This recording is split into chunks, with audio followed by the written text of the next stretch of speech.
આપણે 35 માર્ગાનુસારીના ગુણ 14 ગુણસ્થાનકમાં નરવાહન સુરેશ્વર મહારાજની બુક પરથી લઈએ છીએ. આજે May 6th, Tuesday 2014. માર્ગાનુસારીના ગુણ આપણે આમ તો 35 ગુણ જોયા. પછી આપણે એવું વિચારતા હતા કે માર્ગાનુસારીના ગુણ આવ્યા છે અથવા તો આપણામાં એનું અવતરણ થયું છે એનું કેવી રીતે ખ્યાલ આવે, બાહ્ય રીતે આપણે વિચારવું હોય એમ કરી અને આપણને ઇન્ડિકેશન આપતા હતા. એમાં એમણે 3 કર્મ લીધા હતા કે જે ગુણસ્થાનકે જીવ હોય તો એ વખતે એના અમુક કર્મની બંધ ઉદય વગેરે થાય. અમુક કર્મ કે બંધ ન પણ પડે. જો હાયર જેમ આપણે ગુણસ્થાનકમાં જતા જઈએ તો અમુક પ્રકારના કર્મનો બંધ ન પડે, કારણ કે આપણા ભાવ એવા સુધરી ગયા હોય, આપણે એવા કસાય ન કરતા હોય. એવી રીતે આત્મા આવી રીતે 35 માર્ગાનુસારીના ગુણ સંપન્ન બન્યો હોય એટલે આપણે શું કે માર્ગાનુસારી બન્યો એટલે કે જે મોક્ષનો માર્ગ છે એમાં એ હવે આવી ચડ્યો એવું કહેતા હોય તો એને શું ગમવા માંડે, તો એની સમાજમાં કેવી પરિસ્થિતિ હોય એના પરથી આપણને ખ્યાલ આવે કે આવો આત્મા આવા માર્ગાનુસારીના ગુણથી સંપન્ન છે કે નહીં. એમ કરી અને પછી આપણને એમણે કહ્યું હતું કે આ ગુણ સ્થાને ઉદય અને વિચ્છેદ પામતી અન્ય કર્મ પ્રકૃતિઓમાં એમ કરીને 3 કર્મ પ્રકૃતિના નામ આપ્યા હતા. પેજ 90 પર આપણે ત્યાં છોડ્યું હતું. આ કર્મ પ્રકૃતિઓમાં દૌર્ભાગ્ય નામ કર્મ, અનાદેય નામ કર્મ અને અપયશ નામ કર્મનો ઉદય વિચ્છેદ પ્રરૂપેલો છે. એટલે કે જેને આવા કર્મનું જો ઉદય હોય, ખરેખર તો વિચ્છેદ થયો હોય, જે આત્મા આવા 35 માર્ગાનુસારીના ગુણ સંપન્ન બન્યો હોય, આવો ગુણવાળો બન્યો હોય તો એનું સમાજમાં એ રીતનું સમજ લોકોને ખ્યાલ આવે, એનું માન કરે. પણ જો એવું ન હોય તો આવા નામકર્મ ઉદયમાં હોય અને જો એ વિચ્છેદ પામ્યા હોય તો કદાચ એની આ 35 માર્ગાનુસારીના જે ગુણ છે એને ગુણ સંપન્ન કર્યા હોય એવું આપણને ખ્યાલ આવે. એટલે અહીંયા આપણને સમજાવે છે દૌર્ભાગ્ય નામ કર્મ, જે કર્મને ઉદય જીવ અવગુણ કર્યા વિના તથા વૈર આદિક સંબંધ વિના પણ પરને અનિષ્ટ લાગે. એણે કોઈને બગાડ્યું નથી, પોતે કાંઈ અવગુણ કોઈનો કર્યો નથી, કોઈની સાથે વેર પણ બાંધ્યું નથી, તો પણ એ બીજા સામેની વ્યક્તિને ગમે નહીં, એટલે કે અનિષ્ટ લાગે. એટલે કોઈ એની નજીક આવવા ટ્રાય ન કરે. આપણે શું સારા માણસ હોય તો એના ફ્રેન્ડ થવા ટ્રાય કરીએ ને, એની કંપનીની ટ્રાય કરીએ, એને આપણે ઈષ્ટ ગણીએ કે આને મિત્રતાને ઈષ્ટ છે. અહીંયા આ વ્યક્તિને જેને દૌર્ભાગ્ય નામ કર્મનો ઉદય હોય, એણે કોઈનું બગાડ્યું ન હોય, કોઈનું ખરાબ ન કર્યું હોય, પોતે કોઈની સાથે વેર વૃત્તિએ ન બાંધી હોય, છતાં એ સામા વ્યક્તિને અનિષ્ટ લાગે એટલે એની પાસે જલ્દી લોકો ખેંચાય નહીં. તો એને શું કહ્યું? દૌર્ભાગ્ય નામ કર્મ. પછી એવી રીતે અનાદેય નામ કર્મ સમજાવે છે કે જે કર્મને ઉદયે જીવનું વચન ભલું હોય તો પણ કોઈ આદર કરી માને નહીં. તે સાચું કહેતા હોય, સારું કહેતા હોય તોય સામેની વ્યક્તિ એનો સ્વીકાર કરે નહીં. તો એવું અનાદેય નામ કર્મ, એનો આદેય ન કરે, એટલે કે એના તરફ વિનય કે એની રિસ્પેક્ટ ન રાખે, સારું સાચું કહેતો હોવા છતાં, તો એ અનાદેય નામ કર્મ. પછી અપયશ નામ કર્મ, જે કર્મને ઉદયે જીવનો અપયશ નિંદા સર્વત્ર પ્રસરે તે, એ વ્યક્તિના એની નિંદા થાય કે એનું એવું જ નેગેટિવ બોલાયા કરે. એને સારું કરતો હોય તો એને એનો યશ મળે નહીં, તો એ અપયશ નામ કર્મ. આ ત્રણેય ત્રિપુટી જનરલી સાથે રહે. જેને આવું થાય તેને આ બધા ત્રણેય જનરલી સાથે હોય. એને એવી રીતે એકદમ એક્સ્ટ્રીમ જો આપણે ઓપોઝિટ જોવું હોય તો આ ત્રણેય કર્મમાં જેનો શુભ હોય, આદેય કર્મ, યશ કર્મ અને સૌભાગ્ય નામ કર્મ, તો પાર્શ્વનાથ ભગવાનનું ઉત્તમમાં ઉત્તમ ગણાય છે. કે એમના નામ લોકોને એના માટે, મહાવીર સ્વામી એના પછી થઈ ગયા તો હજુ લોકોને પાર્શ્વનાથ ભગવાનનું વધારે રહે છે, કારણ કે એમના એનું યશ નામ કર્મ અને આદેય કર્મ એટલું બધું ઊંચું હતું કે 23મા તીર્થંકર છે તો અત્યારે લોકોને હજુ એ વધારે એનું અટેચમેન્ટ રહે છે, અથવા તો એના તરફનો ભાવ રહે છે. તે એટલું એમનું એ નામકર્મ ઊંચું હતું. This is the other side of it. તો અહીંયા એમ કહે છે કે આ કર્મ પ્રકૃતિઓનો ઉદય આપણામાં કેટલા અંશે છે તે સૂક્ષ્મ બુદ્ધિથી વિચાર કરતા આપણે સમજી શકીએ છીએ. એ કર્મ પ્રકૃતિઓનો જ્યારે સર્વથી ઉદય ભાવે નાશ થાય ત્યારે પાંચમા ગુણસ્થાનકની હદે આપણે પામ્યા એમ માની શકાય. આપણે ધારો કે એમ માની લે કે નહીં, આપણામાં શ્રદ્ધા આવી ગઈ છે, સમ્યક્ત્વ ગુણ આવી ગયો છે, પણ જો સામેની દરેક વ્યક્તિમાં આ ત્રણેય નામકર્મ છે એ શુભ રીતે આપણને અપ્લાય થતા હોય તો એવું આપણે સામાન્યથી માની શકીએ કે આપણે પાંચમા ગુણસ્થાનકના લેવલ સુધી કદાચ પહોંચ્યા હઈશું. ઉપર જણાવેલા માર્ગાનુસારીના 35 ગુણો સંપ્રાપ્ત કરવાથી એ દશા સંપાદન કરવા આપણે સહેજે ભાગ્યશાળી થઈએ એમાં કોઈ પ્રકારની શંકાનું સ્થાન જણાતું નથી. આપણા આવા કર્મ ત્રણેય જે અપયશ કર્મ ને બધા જો એ વિચ્છેદ પામી ગયા હોય, એટલે કે એ ઉદયમાં ન હોય, એટલે કે આપણા પોઝિટિવ હોય, તો એવું સહેજે માની શકાય કે આપણે એવા 35 ગુણો સંપાદન કર્યા છે, આપણામાં આવ્યા છે, એના કારણે તો આપણે એવું કંઈક પાત્રતા કેળવી છે. તેટલા માટે હવે એમ કરીને આપણે ચૈત્યવંદનમાં જે જયવિરાય સૂત્રો બોલવામાં આવે છે એની થોડીક કોન્ટેક્સ્ટમાં કહે છે કે આપણે જયવિરાય સૂત્ર બોલીએ ત્યારે શું માગીએ છીએ. તો એ જે પ્રાર્થના છે, આપણી જે પૂજાની વિધિ છે ને, કે આપણે નિશી કહીને પહેલાં દેરાસરમાં એન્ટર થઈ અને બહારનો વ્યવહાર છોડી દઈએ, બીજી નિશી કહીએ અને આપણે દેરાસરની એન્ટર થઈએ તો દેરાસરની વ્યવસ્થાનો પણ વ્યવહાર છોડી દઈએ, ત્રીજી નિશી કરીને આપણે ગભારામાં ભગવાનની પૂજા કરવા જઈએ. એટલે કે બીજા બધા આપણા પૌદ્ગલિક વિચારો છોડી દે, ખાલી આપણે પૂતગલની પૂજા જે કરવાના દ્રવ્યથી એમાં જ આપણું કોન્સન્ટ્રેશન હોય અને એ કરી અને પછી આપણે ભાવ પૂજા કરવા બેસીએ. એટલે કે પહેલાં દ્રવ્ય પૂજા કરીએ, કેસર પૂજા, પુષ્પ પૂજા વગેરે. ત્યાં સુધી એ શું કરે છે કે આપણને બહારના ઉપયોગમાંથી ભગવાનના અવલંબન તરફના ઉપયોગમાં લઈ જાય છે. ત્યાંથી આપણે પોતાના ઉપયોગમાં જવું છે. એટલે પૂજા જ્યારે પતી જાય પછી આપણે ચૈત્યવંદન કરવા બેસીએ. અને ચૈત્યવંદનમાં પહેલાં આપણે શું કરીએ છીએ? સ્તવના કરીએ છીએ, ભગવાનના ગુણો, અને એ ભગવાનના ગુણો ગાઈને આપણે કરીએ છીએ. અને એ ચૈત્યવંદન પર ત્યારે છેલ્લે જયવિરાય જે બોલવામાં આવે છે એને પ્રણિધાન સૂત્ર અથવા પ્રાર્થના સૂત્ર કહેવાય. એટલે કે ભગવાનના આપણે આ પૂજા કરી, ચૈત્યવંદન કર્યું, એમના ગુણ ગાયા, અને પછી આપણે શું માગીએ છીએ અથવા તો આપણી શું અપેક્ષા હોય, આપણે શું મેળવવા માગીએ છીએ, એના દ્વારા ભગવાનની પૂજા કરી, ભગવાનને આપણે સ્પર્શના કરી, એમના ભાવપૂર્વક ગુણો ગાયા, તો પછી આપણી અપેક્ષા અથવા તો આપણે શું ઈચ્છવું જોઈએ. તો એ આ જયવિરાય સૂત્રમાં એનું આખું ડિસ્ક્રિપ્શન છે. એટલે ઘણીવાર આપણને એવો ખ્યાલ નથી આવતો અથવા તો આપણને એમ થાય કે ભગવાન પાસે દર્શન કરીને આપણે શું ઈચ્છવું જોઈએ. તો એ જયવિરાય સૂત્ર છે એ જ્યારે છેલ્લે બોલવામાં આવે છે, જયવિરાય જય વિરાય, જય વિરાય જગત ગુરુ હોમમ તુભાવો તુમ પભાવો ભવયમ ભૈયવ્ય ભવનિવિયો મગ્ગા અનુસાર્યા ઇઠ્ઠ ફલ સિદ્ધિ. તો જે જય વિરાય જે છે, જય વિરાય એટલે જય થાવો, વિરાય એટલે વિતરાગ ભગવાનનો. વિતરાગ ભગવાન જેની આપણે દર્શન પૂજા કર્યા એ વિતરાગ ભગવાનનો જય થાવ, એ જય વિરાય. પછી જગત ગુરુ, જગતના ગુરુ છે, આપણા ગાઈડ છે. તો જય વિરાય જગગુરુ હોમમ તુહમ પભાવો ભવયમ, તમારા પ્રભાવથી હે ભગવાન, ભવયમ ભગવાન, હોમમ તુ ભવયમ ભવનિવિયો, એટલે કે આ ભવની તરફનો નિર્વેદ, સંસારનો કંટાળો, ભવ નિર્વેદ એટલે કે હવે ભવ વારંવાર ભવ જોતા નથી, એવો નિર્વેદ આવે એ ઈચ્છું છું કે મને આ જે જન્મ મરણ કરવા પડે છે, આ સંસારમાં જે રખડું છું એના તરફ મને અભાવ થાવ.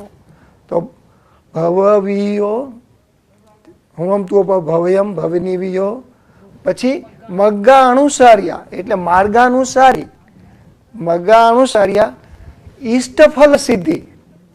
આ માર્ગાનુસારીના માર્ગમાં ચડી તો મને ઈષ્ટફળની સિદ્ધિ મળે એવું ઈચ્છું છું. એટલે જય વિરાય જગગુરુ હોમ તો ભવનિયો મગ્ગા અનુસાર્યા ઈષ્ટફલ સિદ્ધિ, પછી ઈષ્ટફળ સિદ્ધિ, ઈષ્ટફળ મને મળે કેવી રીતે, તો શું શું કરવું જોઈએ. તો હવે માર્ગાનુસારીના ગુણનો ટૂંકો રેફરન્સ લે છે કે લોક વિરુદ્ધ ચાહો, લોકોમાં નિંદા થાય, લોકો આપણી અગેન્સ્ટમાં બોલે, એવી બધી ક્રિયા હું હવે ન કરું. લોક વિરુદ્ધ ચાહો, ગુરુજન પુવા પરતકરણમ છો, એટલે કે ગુરુ અને જે મારા વયમાં વડીલો મોટા છે એ બધાની હું પૂજા કરું અથવા તો એનો વિનય કરું. ગુરુજન પુવા એટલે કે એની પૂજન કરું. ગુરુજન પુવા પરતકરણમ છે. અને બીજા બધા અર્થને છોડી દઉં. સુહગુરુ જોગો, સદગુરુનો મને જોગ મળે. હવે આપણે શું ભગવાનને કહે છે કે મને એવું કંઈક આપો કે મને સદગુરુનો યોગ મળે.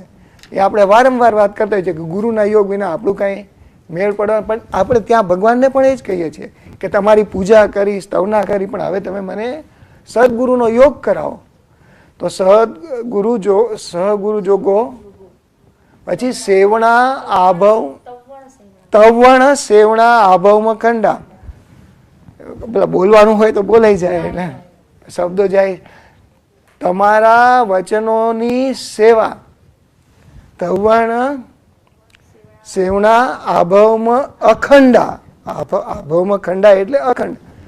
તમારા વચનોની સેવા અખંડપણે મળે.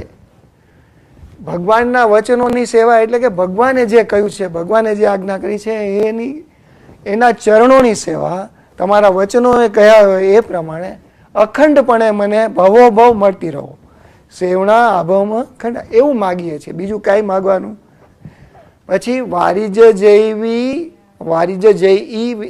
વ્યાણ, તમે વાર્યું છે એટલે કે આપણા શાસ્ત્રોમાં બધે એનું ના કહેવામાં આવે છે. વારિજી જૈવી નિયાણ, નિયાણું કરાય નહીં. આપણે જ્યાં પ્રાર્થના કરી, પૂજા કરી ભગવાનની, એના બદલામાં કોઈ અપેક્ષા, ફળની અપેક્ષા રખાય નહીં. વારિજ જૈવી નિયાણ, જોકે એમ કહે છે, જોકે વારિજ જૈવી, જોકે આવું નિયાણું કરવાનું તો ના કહી છે, તેમ છતાં બંધન વિહરાય, એવું બંધન કહેવામાં આવ્યું છે કે આવું નિયાણું કરવું નહીં. છતાં પણ તો પણ તુવ સમયે નહીં, વારી બંધન વિરાય તવી મમ હુજ સેવા, તમારી ચરણોની મને સેવા, તવી મમ હુજ સેવા, ભવે ભવે તુમ ચલણ, જે ભવો આવે, જે કંઈ મારા ભવો હજી કરવાના હોય એમાં તમારી સેવા મને કાયમ મળતી રહો, એવી પ્રાર્થના કરી છે. ભવે ભવે તુમ ચલણ. પછી દુઃખ કહો, કમક કહો, સમાહી મરણમ છે, પણ એને સાથે લીધું છે. મારું દુઃખ ક્ષય પામે, દુઃખ કહો ખો, કમક કહો, મારા કર્મનો ક્ષય થાય. પણ શા માટે? દુઃખ કહો, કમક કહો, સમાહી મરણમ છે, સમાધિપૂર્વકનું મને મરણ મળે, પણ અને સાથે શું મળે? બોહી લાભો, બોધિ મને મળી જાય, બસ સમ્યક્ત્વ મળી જાય, સાચી સમજ મળી જાય. That is all I need, that is all I want. ભગવાનની પાસે પ્રાર્થના કરીને માગીને શું માગ્યું? સમાધિ, મરણ અને બોધિ. અને જ્યાં સુધી આ ભવમાંથી છુટકારો ન થાય ત્યાં સુધી તમારી સેવા અને મને સદગુરુનો યોગ કરાવી આપો. આટલી બધી માગણી આ જયવીરાય સૂત્રમાં, એ જ્યારે પ્રાર્થના કન્ક્લુડ કરીએ આપણે દેરાસરની વિધિ, that is what we should be expecting or asking for. એટલે અહીંયા એમણે એ અર્થ સમજાવ્યો છે કે એ 35 માર્ગાનુસારીના 35 ગુણો સંપ્રાપ્ત કરવાથી એ દશા સંપાદન કરવા આપણે સહેજે ભાગ્યશાળી થઈએ છીએ, એમાં કોઈ પ્રકારની શંકાનું સ્થાન જણાતું નથી. તેટલા માટે આપણી ચૈત્યવંદન જેવી નિત્યની ક્રિયામાં માર્ગાનુસારીપણું પ્રાપ્ત કરવાની પ્રાર્થનાનું સંયોજન કરવામાં આવેલું છે. એટલે આપણે હજુ શ્રાવક છીએ, આપણી શ્રદ્ધા હજી પાકી નથી થઈ, તો આપણે શું માગવું જોઈએ? તો કે આ માર્ગાનુસારીના ગુણ પહેલા માગીએ તો ઈષ્ટફળ મળે. પહેલા માર્ગાનુસારીના ગુણ પ્રાપ્ત કરીએ, સમ્યક્ત્વ તરફ જઈએ, સમ્યક્ત્વ પ્રાપ્ત કરીએ તો ક્યાંક આપણને જે ઈષ્ટફળ છે, જે આપણું અલ્ટિમેટ ગોલ છે મોક્ષનું, એના તરફની આપણી પ્રગતિ થાય. તો તેની તરફ હંમેશા આપણી દ્રષ્ટિ અવિચ્છિન્નપણે કાયમ રહે અને તે મેળવવા માટે આપણે ઉદ્યમવત્તા થઈએ. તે ઉદ્યમમાં જગતગુરુ શ્રી વિતરાગ દેવના અપૂર્વ પ્રભાવથી આપણે ફતેમંદ થઈએ. ભગવાનનો પ્રભાવ હોય તો આપણે સક્સેસફુલ થઈએ. એટલે આપણે જયવીરાયમાં એમની તુમ પ્રભાવવો એમ તમારા પ્રભાવથી એમ આપણે કહીએ છીએ. તો આ પ્રકારની ઘણી અગત્યની બીજી પ્રાર્થના કરીને આપણે પાછી પ્રથમ ગાથામાં જે કહ્યું જય વિરાય, પછી બીજી ગાથામાં વિશેષ વિશુદ્ધિ પ્રાપ્ત કરવા માટેની કહીએ છીએ. અને ત્રીજી પ્રાર્થના કરીએ છીએ કે મને તેમાં ઈષ્ટફળની સિદ્ધિ થાઓ એવું યાચીએ છીએ. અલ્ટિમેટલી તો આપણે ઈષ્ટફળની જ યાચના કરીએ છીએ. પ્રથમની બે યાચના કરનાર એટલે ભવ નિવિયો છે, એટલે ભવ નિર્વેદિતતા અને માર્ગાનુસારી એ બે માગણી આપણે કરી. એનો ઈષ્ટફળ એનું શું હોય? આપણે ભવમાંથી નિર્વેદપણું માગીએ અને માર્ગાનુસારી માગીએ તો આપણું ઈષ્ટફળ શું હોય? મોક્ષ જ હોય. બીજું કંઈ આપણે ફળ માગીએ નહીં. ભગવાન પાસે જઈ અને બીજા કોઈ ફળની અપેક્ષા હોતી નથી. પોતાના આત્માનું શુદ્ધ સ્વરૂપ પ્રગટ થાય અને સર્વ પ્રકારના કર્મનો સંપૂર્ણ અક્ષર થાય. એ માગ્યું ને આપણે કર્મ દુઃખ કહો કમક કહો. બીજી કોઈ પણ વસ્તુ ઈષ્ટ હોઈ શકે જ નહીં. આપણે ગોલ શું હોય કે આપણે આ કર્મ ક્યારે નિર્જરા કરીએ અને શુદ્ધ આત્મા પ્રગટ કરીએ. અને તેવા ઈષ્ટફળની સિદ્ધિ માટે પરમાત્માની નિરંતર પ્રાર્થના કરવી અને તેનો સતત ઉદ્યમ કરવો એ દરેક ભવભીરુને જરૂરનું છે. અખંડ નિરાબાદ સુખ તેથી જ પ્રાપ્ત કરી શકાય તેમ છે. તેવી યાચના દરરોજ કરવાની જે રૂઢિ ચૈત્યવંદન ક્રિયામાં રાખવામાં આવેલી છે તે ઉપર આપણું લક્ષ્ય યથાર્થપણે રાખવું અને શુદ્ધ ભાવથી તે મુજબ વર્તવું. એટલે આટલું જય વિરાય છે, પણ એની અંદર એટલો બધો સરસ અર્થ છે. અને એમાં આપણને બંને સમજાવી દે છે કે શું નહીં માગવું જોઈએ, શું અપેક્ષા ન હોવી જોઈએ, અને આપણી અપેક્ષા કઈ પ્રકારની હોવી જોઈએ, અને ક્યાંથી શરૂઆત કરીએ તો છેક માર્ગાનુસારીપણાથી આપણે ચર્માવ્રતમાં આવી ગયા હોય એમ જાણે ત્યાં આવી અને પછી છેક હવે જલ્દી મોક્ષ તરફ કેમ આગળ વધાય. તો આ ત્રણેય અપૂર્વ યાચનાઓ, આવી જે આપણી એક્સપેક્ટેશન છે એ સફળતા એ માટે પછીની ગાથામાં જે વસ્તુનો ત્યાગ કરવો જોઈએ, જેનો આદર કરવો જોઈએ તે દર્શાવીને ત્યાગ અને આદર આપણે સંપ્રાપ્ત કરી તે હેતુ માટે તે બાબતની વિશેષ યાચના કરવામાં જણાવ્યું છે. જે આચરણ લોક વિરુદ્ધ છે, એટલે કે સામાન્ય લોકોમાં પણ જેનો ઓપોઝ થાય, નિંદા થાય, એનો ત્યાગ કરવો એ તો આપણે છોડવું જોઈએ. વડીલોનો સત્કાર કરવો, પરમાર્થ કરવા હંમેશા તત્પર રહેવું, શુદ્ધ ગુરુનો સમાગમ રાખવો, એ બધા એના જ અર્થો છે, જય વિરાયના શબ્દોના અર્થો છે. તેમના વચન પ્રમાણે વર્તન રાખવું. એ કૃત્યો ઉપર જણાવેલી ત્રણ યાચના પરિપૂર્ણ થવા માટે ખાસ જરૂર ન હોવાથી જ્યાં સુધી સંસારમાં પરિભ્રમણ કરવાનું મટે નહીં અને ઈષ્ટફળ એટલે કે મોક્ષ સંપ્રાપ્ત થાય નહીં ત્યાં સુધી અખંડપણે આપણે કર્યા કરીએ એવી વિશેષ યાચના પરમ કૃપાળુ પ્રભુની પાસે કરવામાં આવે છે. સેવણા આભમ અખંડા, છેક સુધી જ્યાં સુધી આ ભવ ચાલ્યા કરે ત્યાં સુધી તમારી સેવા મળતી રહે. આ યાચનાઓ હંમેશા કરવાથી આપણે જિંદગીનું દ્રષ્ટિબિંદુ ક્યાં છે અને તે સંપ્રાપ્ત કરવા શાની જરૂર છે તે આપણે પ્રગટપણે જોઈ શકીએ છીએ, અને તે જોઈને આપણું વર્તન તે પ્રમાણે ચલાવવામાં ઉદ્યમ કરવા તત્પર થઈએ છીએ. જ્યારે જ્યારે દર્શન કરતા હોય, રોજ દર્શન કરતા હોય, રોજ આ પ્રમાણે આપણી જાતને રિમાઇન્ડર આપીએ તો એમ કે આપણને ખ્યાલ આવે કે આપણે કયા ગુણો પ્રાપ્ત કરવા જેવા છે અને કઈ દિશામાં આગળ વધવું છે. અને જો એ કરવું હોય તો આપણે વડીલોનો, પૂજનીયોનો આપણે સત્કાર કરવો જોઈએ, આપણે ગુરુ મેળવવા જોઈએ, એ ગુરુની આજ્ઞામાં રહેવું જોઈએ. એ જે બધું છે ને એવા ગુરુની આજ્ઞામાં કાયમ જ્યાં સુધી આપણે જે ઈષ્ટફળ છે, અલ્ટિમેટ ગોલ છે, ન અચીવ કરીએ. કાલે જ આપણે વાત થતી હતી કે ગુરુ ઇવન આપણે એક શપક શ્રેણી માંડીએ તો પણ એની બેઝ લાઇનમાં 7મા 8મા ગુણમાં ગુરુનો માર્ગ, ગુરુ વગર આપણું કલ્યાણ થાય નહીં. એટલે છેક સુધી કહે છે જ્યાં સુધી સેવણા આભમ અખંડા, જ્યાં સુધી મારા ભવનો ના આવે ત્યાં સુધી મને ગુરુનો સમાગમ રહેજો. તેવો ઉદ્યમ કરવામાં આવે તો પરમાત્માની કૃપાથી તે સફળ થયા વિના રહે જ નહીં. મહાપુરુષોનો પ્રભાવ અવર્ણનીય છે. તેમના પ્રભાવથી જરૂર ફળ પ્રાપ્તિ થાય છે. આપણને આપણા દેવ ગુરુમાં એટલી આસ્થા હોવી જોઈએ, અને જો એ હોય તો જ સક્સેસ મળે. આ પ્રકારના ઉત્તમ પરિણામવાળી ક્રિયા હંમેશા નિશ્ચલ ધ્યાનથી અનન્ય દ્રષ્ટિ કરવી આપણને ઉચિત છે. એટલે જ્યારે જ્યારે આપણે ભગવાનના દર્શન કરીએ, ચૈત્યવંદન કરીએ, ત્યારે આપણામાં આવા ભાવો થવા જોઈએ. ઈષ્ટફળની પ્રાપ્તિ કરવામાં સબળ સહાયકારી વિશેષ યાચના ત્રીજી ગાથામાં કરવામાં આવે છે. તે ગાથામાં આપણે એવી પ્રાર્થના કરીએ છીએ કે હે વિતરાગ, તમારા સિદ્ધાંતમાં યદ્યપિ નિયાણું બાંધવાનું નિવારણ કરેલું છે, તથાપિ જન્મો જન્મને વિશે મને તમારા ચરણોની સેવા મળો. તીર્થંકર ભગવાન હવે એમ કરીને આપણે એવું શા માટે માગ્યું, તો હવે એનું સમજાવે છે કે તીર્થંકર ભગવાનના ચરણની સેવા અત્યંત દુર્લભ છે. તરવારની ધાર પર ચાલવું પ્રમાણમાં સુલભ છે. તો આમ એમ કરી અને આનંદગંજીનું એક સ્તવન છે એ ટાંક્યું છે. આનંદગંજી મહારાજ 14માં શ્રી અનંતનાથ ભગવાનની સ્તવના કરતા કહે છે, ધાર તરવારની સોહલી દોહલી 14માં જીનતણી ચરણ સેવા. ધાર પર,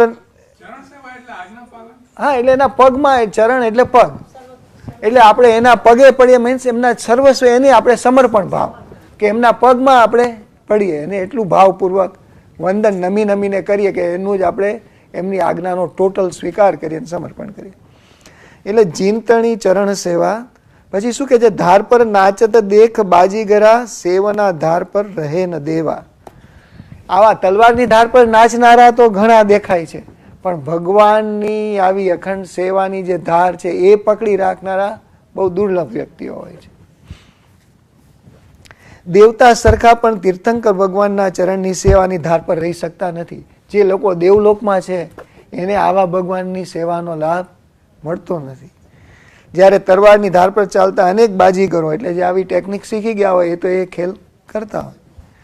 આવી દુર્લભ સેવા જ્યાં સુધી આપણા ભવનો અંત આવ્યો નથી ત્યાં સુધી આપણને સદાકાળ મળતી રહે એવી ઈચ્છા રાખવાથી અને પ્રભુ પાસે એવી યાચના કરવાથી તે મેળવવા આપણે ભાગ્યશાળી થઈશું. અર્થાત આપણું વર્તન તીર્થંકર ભગવાને પ્રરૂપેલા માર્ગને અનુસરતું થશે અને પ્રાંતે એટલે કે અંતે, એના અંતે પ્રઅંતે ઈષ્ટફળની પ્રાપ્તિ થઈ ભવ વિચ્છેદ પણ થશે. એમ કરીને એમ કહે છે કે આ એક જ પ્રોપર માર્ગ છે. આ જ છે કે ગુરુને મેળવો, ગુરુ અને એની સેવા કરીને આટલા આટલા ગુણ કેળવતા રહો, અને જો ભગવાનમાં એની શ્રદ્ધા હશે તો આપણને સક્સેસ જરૂર મળશે. એટલે આ પ્રમાણે 35 ગુણો સમજાવ્યા. પછી 35 ગુણોનું હવે આપણને મહત્વ કહ્યું. હવે એ 35 ગુણો જો અત્યાર સુધી જે આપણે ભણ્યા ને વાંચ્યા અને સમજ્યા, જો આમ ખરેખર વિચારીએ તો કોઈ પણ ધર્મમાં આ 35 ગુણોનું તો સરખું ડિસ્ક્રિપ્શન આવવાનું જ છે કે તમારે આવી રીતે રહેવું, આવા મિત્ર કરવા, આવા ગુણીઓની સોબત કરવી, આવા ગુણો કરવા, એ તો બધામાં આવવાનું જ છે. હવે તો પછી આપણે જૈન દર્શનને ક્યાં ડિસ્ટિંક્શન કરવું, અથવા કેવી રીતે ફરક પાડવો, અથવા આપણે આપણી સમજમાં કેવી રીતે કેળવવું જેથી આપણે મિથ્યા તરફ ખેંચાઈ ન જઈએ, એમ કરીને એ આપણને સમજાવવા માંગે છે. નહીતર આપણે એપરન્ટલી આમ જોઈએ કે આ 35 માર્ગાનુસારીના ગુણો કે તમારે આવી રીતે જ વૈભવ એટલે સંપત્તિ મેળવવી જોઈએ, આવી રીતે ઇન્કમ કરવી જોઈએ, અહીંયા રહેવું જોઈએ, આવી રીતે તમારે સમાજના નિયમોમાં, સોસાયટીના નિયમોમાં, રાજ્યના જે નિયમો એ પ્રમાણે ચાલવું વગેરે વગેરે 35 નિયમો જે છે એ તો કોઈ પણ ફિલોસોફી, કોઈ પણ ધર્મ પાડતા હોય તો એ બધામાં ઇટ્સ અ કોમન ડિનોમિનેટર જેવું લાગે.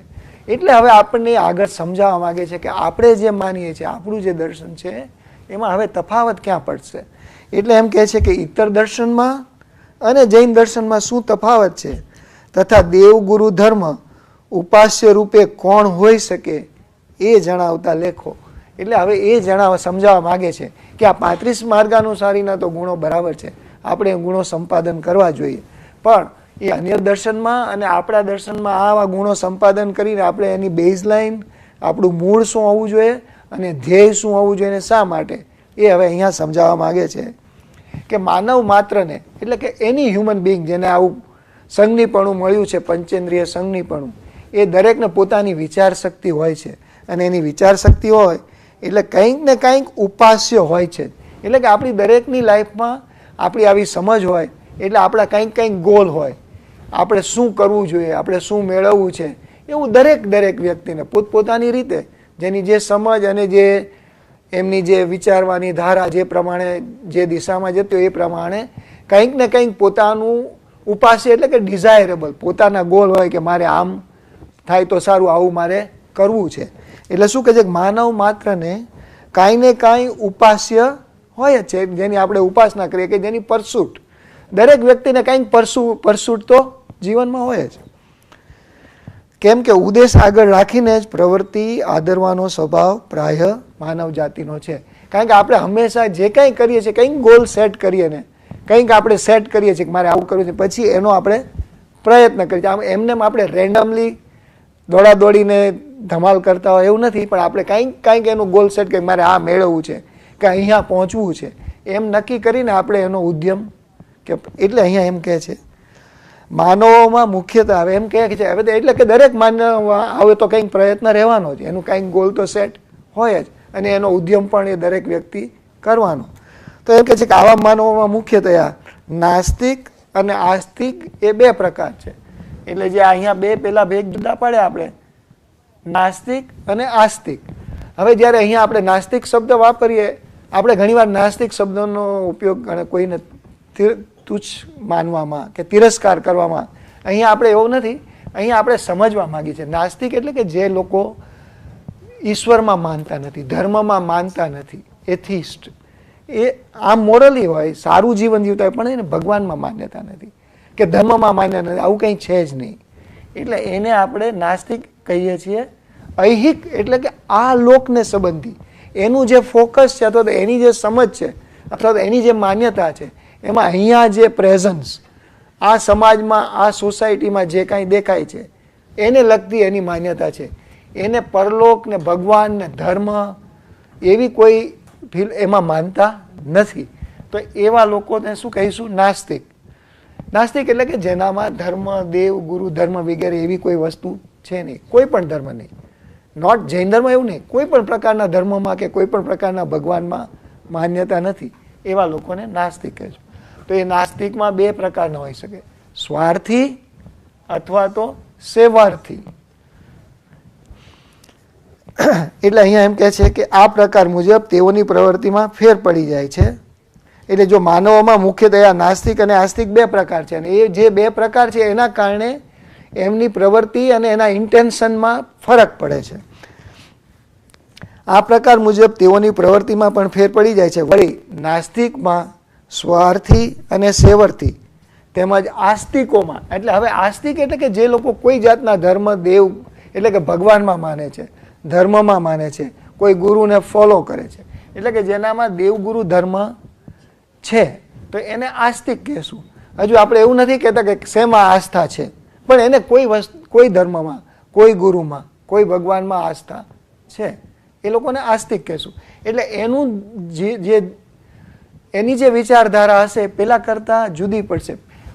જે નાસ્તિક છે એને તો આ જન્મ પૂરતું અથવા આ સમાજમાં અહીંયા અત્યારે જે છે એના પૂરતું એનું કેન્દ્રિત છે ધ્યાન, એની પ્રવૃત્તિ, એના જે ખ્યાલો છે, એના જે વિચારો છે, અને એ જે કાંઈ પ્રવૃત્તિ કરે છે એમાં એનું ફોકસ આમાં તો એ માનતો જ નથી, દેવગુરુ ધર્મમાં. એટલે એને આ જે દેવગુરુ ધર્મમાં માનવાવાળા છે એના કરતાં એની બેઝ લાઈન, ભલે પ્રવૃત્તિ ઘણીવાર આપણને બહારથી સરખી દેખાય એ આવશે, પણ અંદરથી માન્યતામાં, બેઝમાં ફરક છે, એમ કહેવા માંગે છે. એટલે કે તેઓની બધી પ્રવૃત્તિઓ અહિક હિતને આગળ ધરીને થયા કરે છે. એટલે નાસ્તિકની વાત કરે છે કે જો અહીંયા નાસ્તિક ને આસ્તિકમાં ફરક શું પડે છે? નાસ્તિકની જે કંઈ પ્રવૃત્તિ થયા કરે એ બધી ઐહિક હિતને, એટલે કે અત્યારનું આજની વાત, આપણને શેમાં શું કરવું છે એ આજના રેફરન્સ પોઈન્ટથી, આવતો ભવ, પરભવ કે પછી શું થશે અને મોક્ષ કે એવી કોઈ વાતનો વિચાર નથી એને, કારણ કે એમાં તો માનતા જ નથી ભગવાનને ધર્મમાં. તો એમ દરેક જે કંઈ એ પ્રવૃત્તિ કરશે તો ઐહિક એટલે કે આ લોક પૂરતું, આ લોકની વાત, અહીંયા જે છે એની વાત. એટલે એમાં દરેક વસ્તુમાં, એટલે એની બેઝ લાઈનમાં, એની થોટ પ્રોસેસમાં મેઇન વસ્તુ એ ભરાયેલી હોય. અને ઐહિક હિતની દ્રષ્ટિ માત્ર જો એકલા પૂરતી જ હોય, જેની હોય, તે નાસ્તિકને સ્વાર્થી કહેવાય.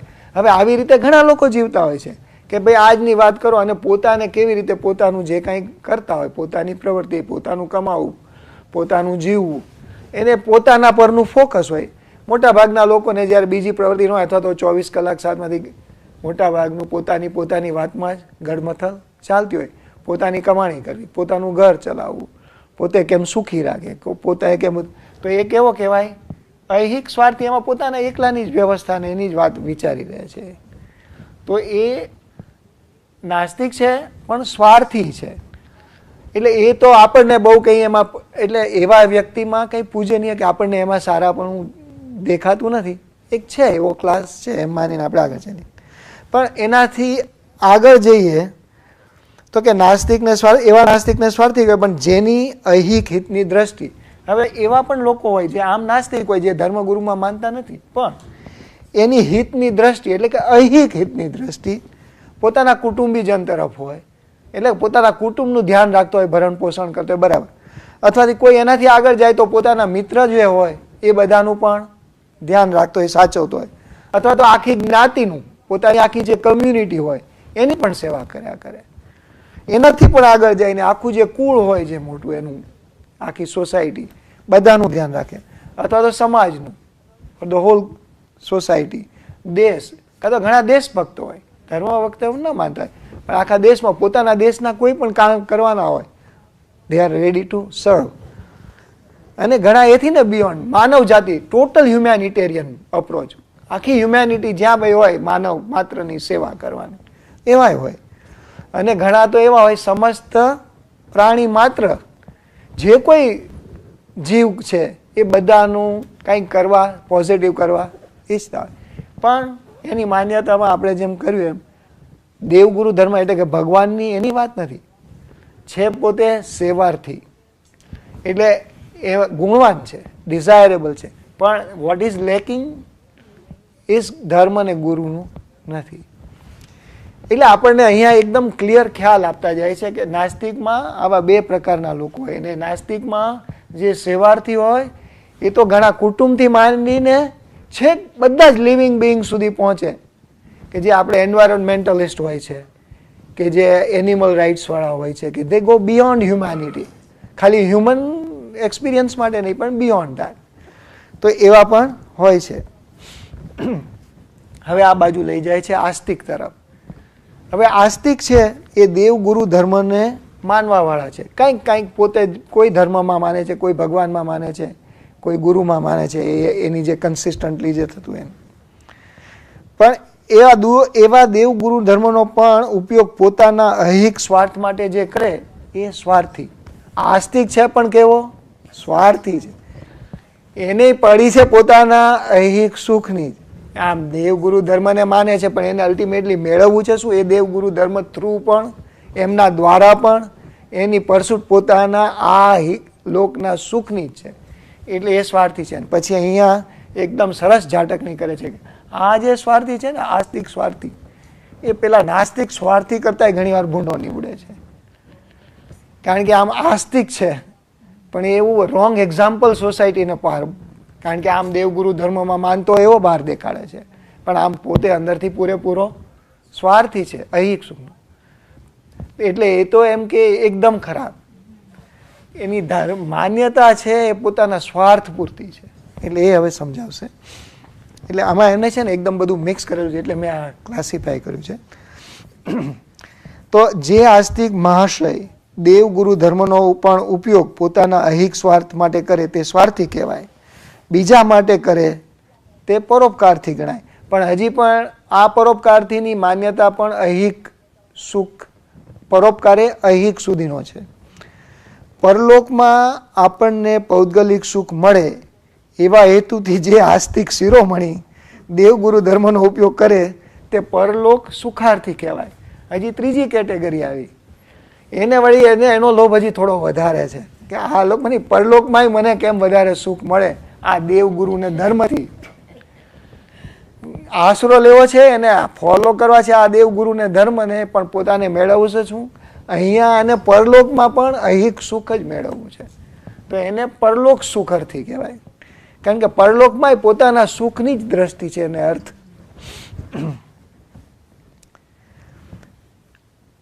અને જે માત્ર, હવે આપણું અલ્ટિમેટ આવ્યું, જે માત્ર મોક્ષની દ્રષ્ટિથી જ દેવગુરુ ધર્મની ઉપાસના કરે તે મોક્ષાર્થી કહેવાય.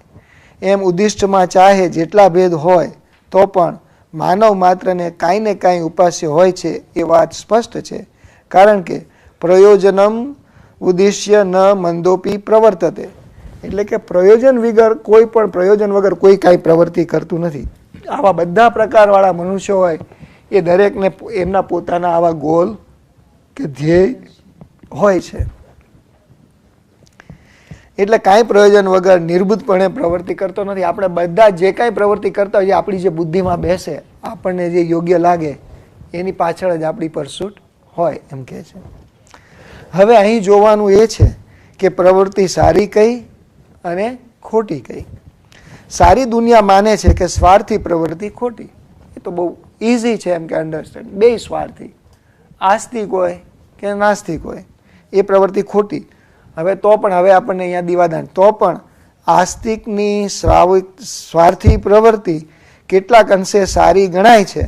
આપણે બાહ્ય રીતે જોઈએ ને તો ઘણા લોકો ભલે પોતાનું જ કરતા હોય, આપણે એમ જોઈએ કે ચાલો ભગવાનમાં માને છે ને, એમ કે કંઈક સારો માણસ છે એમ. એટલે આપણને હવે એ ટકોર કરે છે અહીંયા કે સૂક્ષ્મ પણ થોડા સૂક્ષ્મ વિચારથી એમ જણાય આવશે કે દેવ ગુરુ ધર્મની ઉપાસના મોક્ષ કે પરલોક સુધારવા માટે હોવાથી પૌદ્ગલિક સ્વાર્થ માટે કરવી તે ખોટું છે. એટલું જ નહીં, પણ સ્વાર્થી નાસ્તિક કરતાં પણ એવો સ્વાર્થી આસ્તિક ઘણીવાર વધારે ભૂંડો નીવડે છે. આમ તો એ ભગવાનમાં માને છે એટલે આપણને એમ થાય કે ચાલો સારો છે પેલા કરતા, પણ એ દેવ એનો ધર્મનો ઉપયોગ પણ અથવા તો એની એપ્લિકેશન, એનો દુરુપયોગ કહેવાય આમ તો, એ પોતાના સ્વાર્થ માટે કરે છે અને સુખ, પૌદ્ગલિક સુખ માટે કરતો હોય તો એ સ્વાર્થી નાસ્તિક કરતાં પણ એવો સ્વાર્થી આસ્તિક ઘણીવાર ભૂંડો નીવડે છે. કેમ કે નાસ્તિક સ્વાર્થી ઘણાને દુઃખ આપી અને પોતે ડૂબશે, જ્યારે આસ્તિક સ્વાર્થી બીજાને દુઃખ આપતો નહીં હોય તો પણ પોતે ડૂબી બીજાને પણ ડૂબાડવામાં કારણરૂપ થાય. કારણ કે is a misleading. Any life તમને એવી લાગે કે આ ધર્મ ગુરુ દેવમાં માનવા વાળો છે એટલે તમે એને ફોલો કરો, પણ એ સ્વાર્થની દુનિયામાં વસેલો હોય તો પોતે તો ડૂબે પણ બીજાને ડૂબાડે. જ્યારે પેલામાં સ્વાર્થી છે પણ એ પોતાને ડૂબાડવાનો છે, કારણ કે એનો પોતાનો સ્વાર્થ છે, પણ એને બીજા કોઈ દેવ ગુરુ ધર્મમાં માનતો નથી, કોઈને મિસલીડ કરવાનું એને. there are very less chances that some others will get misguided or misled by him. હા, એ છતો સ્વાર્થી છતો છે, પોતે નાસ્તિક છે, ભગવાનમાં માનતો નથી. એટલે આપણે ઘણીવાર જે એડવર્સ કોમેન્ટ આપણી સાંભળતા હોઈએ, આપણે આગળ પણ આવ્યું હતું, આપણે માર્ગાનુસારીના ગુણ કર્યા ત્યારે, કે આપણે ધર્મમાં માનતા હોય આવા દેવગુરુ ધર્મમાં, પછી આપણી પ્રવૃત્તિ એને કન્સિસ્ટન્ટ ન હોય તો જેમ થાય ઉપહાસજનક, એવું આ સ્વાર્થી આસ્તિક એ ભૂંડો નીવડે. પોતે તો ડૂબે પણ બીજાને ડૂબાડે, બીજાને બધાને, આખા ધર્મની એનો આખો ક્રિટિસાઇઝ થાય, ફેથ રિલિજન, અને બીજા એને ફોલો કરે તો એ બધા પણ ડૂબે. જ્યારે આસ્તિક સ્વાર્થી, કેમ કે નાસ્તિક સ્વાર્થી ઘણાને દુઃખ આપી પોતે ડૂબશે, જ્યારે આસ્તિક સ્વાર્થી બીજાને દુઃખ આપતો નહીં હોય તો પણ, આમ બીજાને દુઃખ ના આપતો હોય કારણ કે દેવગુરુ ધર્મમાં માનતો હોય, પણ સ્વાર્થ એનો છે, એનો ડૂબાડવામાં કારણરૂપ થાય છે. કારણ કે કામ્ય ભક્તિનો ખોટો દાખલો તે દુનિયાની આગળ ધરે છે. પોતાની કામ વાસના છે એ ભગવાન દેવગુરુ ધર્મ થ્રુ ફૂલફિલ કરવાની એની રીત છે. એટલે જો એ લોકોને ઇમ્પ્રેસ કરતો હોય તો પણ એ ખોટો દાખલો દુનિયાની આગળ ધરે છે. ઐહિક પૌદ્ગલિક સ્વાર્થની દ્રષ્ટિ ખોટી એ બધા કબૂલ કરે, પણ તે દ્રષ્ટિથી દેવગુરુ ધર્મનો ઉપયોગ કરનારને કેટલાક સારા ગણે છે. આમ તો આપણે સમજીએ છીએ કે પોતે જે આજ જન્મની ચિંતા કરતો હોય ને ઐહિક સુખની બધી મટીરિયલ વસ્તુની ચિંતા કરતો એવો માણસ સ્વાર્થી છે. પણ જ્યારે આસ્તિક સ્વાર્થી હોય ત્યારે ઘણી વાર એ મિસલીડિંગ બને છે, કારણ કે દેવગુરુ ધર્મમાં કંઈક માનતો હોય એવો બહારથી દેખાય છે. એટલે કે તે દ્રષ્ટિથી દેવગુરુ ધર્મનો ઉપયોગ કરનારને કેટલાક સારા ગણે છે, પણ તે મહામિથ્યાત્વ છે. હવે આપણને એ વોર્નિંગ આપે છે કે આવા આસ્તિક હોય પણ જો સ્વાર્થી હોય તો એ પણ આપણે તો એને સમજી લેવા જોઈએ કે એ મહામિથ્યાત્વી કહેવાય. આપણે એના તરફ દોરાવું ન જોઈએ કે એની પાછળ દોરાવું ન જોઈએ. એનાથી શું થાય તો કે એથી ઢોંગ વધે છે અને સ્વ પર હાનિ મોટા પ્રમાણમાં થાય છે. એવી વ્યક્તિને પછી એ આમ સક્સેસફુલ હોય અને આપણે બધા ફોલો કરીએ તો બધાનું અકલ્યાણ થાય. કારણ કે એ સ્વાર્થી હોય તો ડઝન્ટ મીન કે એ સક્સેસફુલ ન હોય. સોસાયટીની દ્રષ્ટિએ, ઐહિક દ્રષ્ટિએ, પૌદ્ગલિક એટલે કે મટીરિયલ વસ્તુમાં આ સોસાયટીમાં એ કેન બી સક્સેસફુલ. અને પછી જો એ પણ સ્વાર્થીપણાથી આટલો સક્સેસફુલ થયો હોય અને પછી બધા એનો એક્ઝામ્પલ લે તો બધાની વૃત્તિ અને પ્રવૃત્તિ પણ એવી સ્વાર્થવાળી થાય.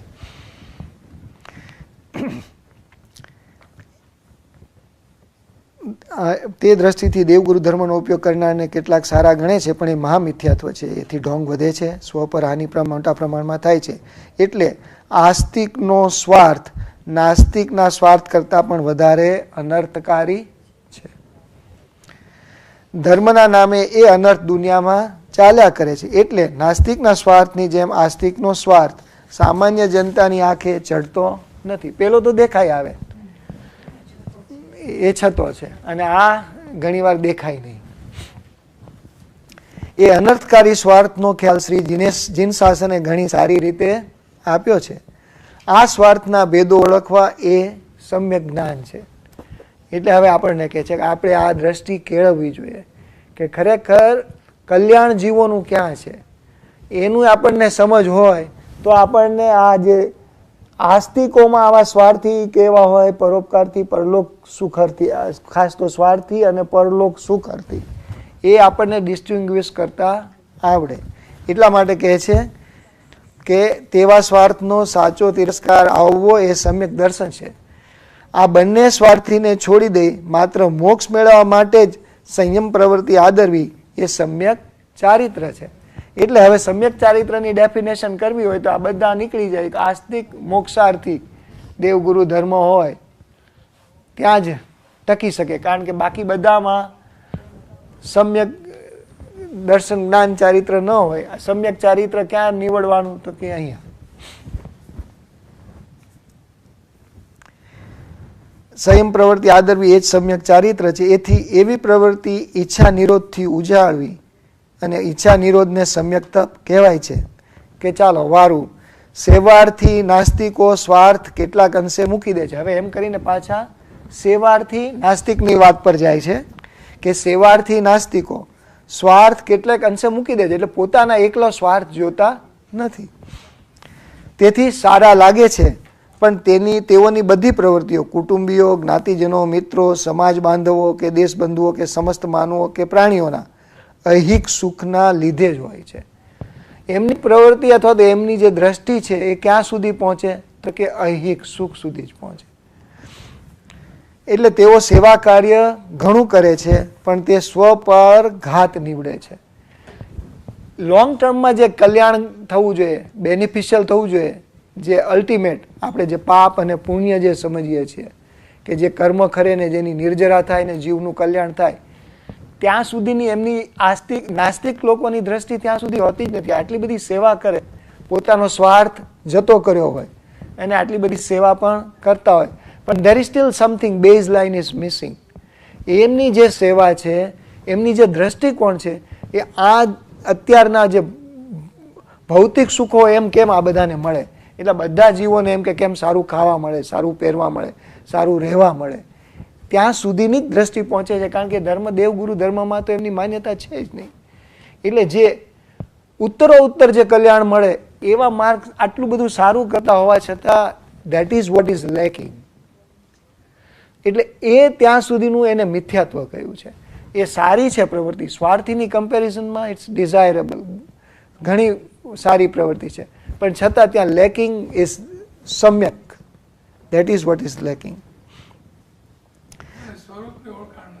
એને સ્વરૂપની ઓળખાણ નથી. સેવા ઘણી કરે છે. એટલે આપણે વારંવાર આપણે જ્યારે ઘણા લોકોને આ દર્શનમાં કે એની એમ ક્રિયાઓમાં, તપ વગેરેમાં ઇન્ટરેસ્ટ ઓછો હોય ત્યારે આવા બધા સ્ટેટમેન્ટ કરતા જ હોય છે કે માનવ સેવા એ જ ધર્મ છે, માનવ સેવા એ ઉત્તમ સેવા છે, અથવા પ્રાણી માત્રની સેવા, ધર્મ બાકી એ જ ધર્મ છે એમ કે.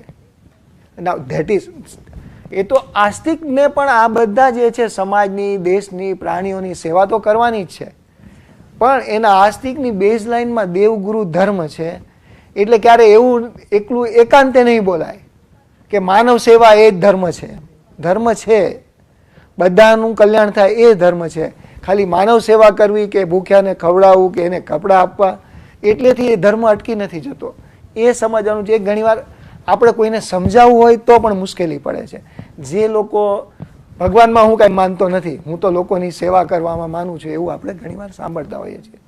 એને સમજાવવો આપણને અઘરો પડે આ રીતે કે ભાઈ તું ભગવાનમાં નથી માનતો, તું અત્યારે જે સેવા કરે છે તું અહિક ડિસ્ટ્રીબ્યુટ કરીને તું વધુમાં વધુ એનું તું શું કરી શકવાનું છે કે અત્યારે એની તું ભૂખ તોડીશ, કે અત્યારે એની પાસે કપડાં નહીં હોય તો કપડાં, પણ એનાથી જ એનું કલ્યાણ થવાનું એવું નથી. અને તારી માન્યતામાં જો એ હોય તો તને ઉલટાનો ઘણીવાર ક્યાં તો અહંકાર થાય, કાં તો એવો ભાવ થાય, તમે નિમિત્ત રૂપ હોય પણ તમને ઘણું એમ થાય કે મેં આટલું ઘણું કર્યું, કારણ કે તમારી દ્રષ્ટિ અહિક દ્રષ્ટિની છે, આ લોકપૂરતી જ દ્રષ્ટિ છે. તમારું ગોલ જ એટલું છે આ બધા લોકોને મેડિકલ કેર મળે, બધા લોકોને ખાવા પીવાનું મળી રહે, મકાન મળી રહે, ત્યાં સુધીની આપણી મર્યાદા થઈ જાય છે, આપણી સમજની ત્યાં લિમિટ થઈ જાય છે.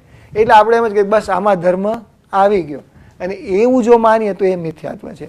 એટલે ઘણીવાર આપણે કોઈને કહેવું હોય, ઘણા લોકો ઉપર નહીં કે હું આ ધર્મમાં માનતો નથી, હું કંઈ પૂજા સેવામાં ભગવાનમાં માનતો નથી, લોકોની સેવા કરો એ સાચો ધર્મ છે, પ્રાણીઓને બચાવો, અને એ સારી વસ્તુ છે, ઓબ્વિયસલી સારું છે, પણ there is something missing there.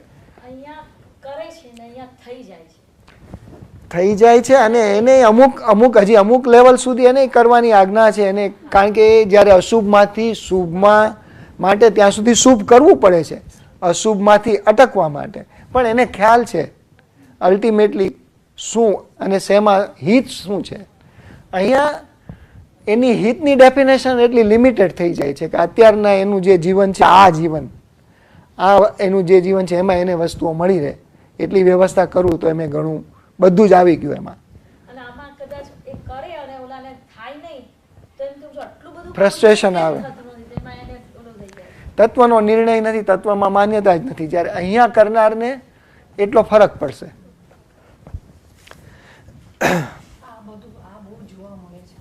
હા, that's why when I read this, I thought I wanted to put it on a presentation so that we can see it. કારણ કે આમ ડિસ્ક્રિપ્શન ઘણી વાર વાંચ્યા જઈએ તો આટલું ક્લેરિટી નથી આવતી.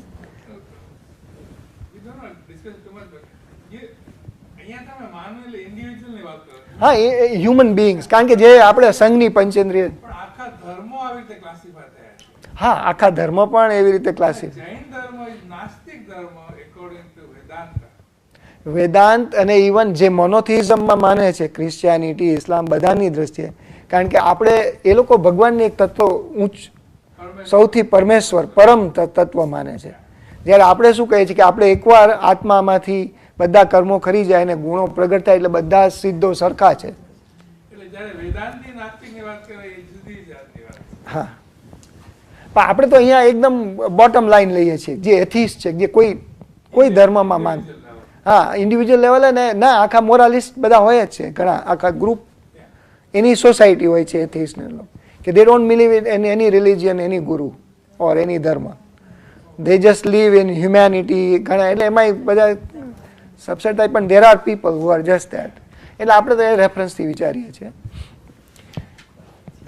અને પછી જ્યારે આપણે જે મોક્ષાર્થી છે એટલા આપણા માટે પછી અન્ય ધર્મમાં જે આવા આસ્તિક હોય પણ એ પણ પછી એ સમ્યક ન હોય તો પછી આપણા આસ્તિક મોક્ષાર્થીમાં નહીં ફિટ થાય.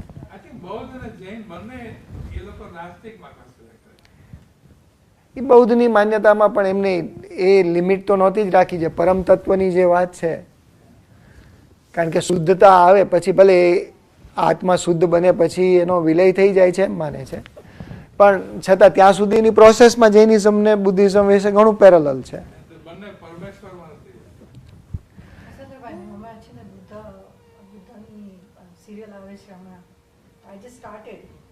હા, છેલ્લા 2-3 એપિસોડ હું જોઉં છું, પણ એને એકચ્યુઅલી જ્યારે એને 3 ગુરુ પાસે ગયા સિદ્ધાર્થ, એને ક્યાંયથી એને સેટિસ્ફેક્શન નહીં મળ્યું. પછી જ્યારે when he came into contact with the Jain guru, ત્યાર પછી એને સાચો રસ્તો દેખાયો અને પછી એની જો આપણે જે કહેવાય ને એની સાધના એની વધારે આગળ વધી, અને પછી એને જે આત્માનું ભાન ને બધું થાય છે. પણ એમને જે પછી વાંધો પડ્યો તપની બાબતમાં પડ્યો, અને એમને પછી એ રીતે હા, અહિંસાનું બધું તો સેમ જ છે. એને ત્યાંથી લીધું એમ. ત્યાં જુદું પછી ત્યાં પડ્યું કે એ જે આપણે અત્યારે શરીર અને આત્માને જે આપણે ભેદ કરીએ છીએ એની બદલે એમને પછી શરીરને આત્માને એક કોન્જ્યુગેટેડ એક યુનિટ તરીકે લીધું. એટલે કે જે દુઃખ તપથી અપાય છે તો એમાં એમ કે આત્મા અને શરીર ઇટ્સ નોટ સેપરેટ એન્ટિટી. અને આપણે ત્યાં આખું ભેદ જ્ઞાન છે દેહ અને આત્માનું. એટલે ત્યાંથી પછી ફરક પડી ગયો. બાકી બધું ત્યાં સુધીના માર્ગમાં ઘણી સામ્યતા છે. એકદમ સિમિલર છે બધું. એટલે આ બધું આપણને સમજવા માટે એટલે કે where we differ sometimes it's hard to explain it to others. કારણ કે જ્યાં સુધી એ લોકોની આ દેવગુરુ ધર્મની ને એ મોક્ષની ને એ ડેફિનેશન ન સમજાવે ત્યાં સુધી કદાચ આપણે એને એફર્ટ કરીએ તો it is not going to work. જે લોકો ભાવમાં માનતા નથી, it's very hard, that side is very very difficult.